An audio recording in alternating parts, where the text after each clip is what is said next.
భూమన కరుణాకర్ రెడ్డికి మహావిష్ణు విగ్రహానికి స్క్రాప్ శిల్పానికి మధ్య తేడా తెలియదని టీటీడీ మాజీ పాలక మండలి సభ్యుడు ఓవి రమణ ఆరోపించారు. భూమనకు నిజంగా హిందూ ధర్మంపై నమ్మకం ఉంటే లింక్ బస్టాండ్లోని శిల్పాన్ని ఇంట్లో పెట్టుకోవాలని సూచించారు. సాంప్రదాయాలు ఆచారాలతో భూమన వ్యాపారం చేశారని మండిపడ్డారు.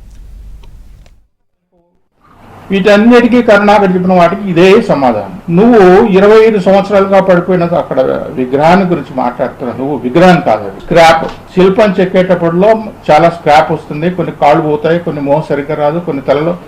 సాంస్కృతిక విద్యా విశాలయంకు వెళ్లే గేట్ ముందర చూస్తే మీకు కొన్ని కాళ్ళు చేతులు కూడా కనిపించేటి ఈ రోజు కూడా నమూనాలు డెబ్రీస్ రూపంలో ఇంకా పడున్నాయి. అట్లా వచ్చిన ఒక శిల్పం పూర్తిగా చెక్కని శిల్పాన్ని తీసుకొచ్చి మహావిష్ణు అవతారానికి అపచారం జరుగుతుంది, తిరుమల తిరుపతి దేవస్థానం పూర్తిగా బాధ్యతారహితంగా ప్రవర్తిస్తుంది అని చెప్పి నిన్న పూలదండ వేసి కొబ్బరికాయ కొట్టి ఆర్తిచ్చి చేసిన కరుణాకర్ రెడ్డి గారు సుప్రీంకోర్టు చెప్పిన విధంగా ఆ విగ్రహాన్ని మీ ఇంట్లో తీసిపోయి గుర్రాలు కట్టే ప్లేస్లో గుర్రాలు తీసేసి ఆ విగ్రహాన్ని అక్కడ పెట్టి అక్కడ మీరు ప్రతిష్ఠ చేసి పూజలు చేసి నైవేద్యాలు చేసి ప్రతిరోజు చేస్తే మీరు నిజమైన హైందవ ధర్మ పరిరక్షకుడు నేను కూడా ఒప్పుకుంటాను.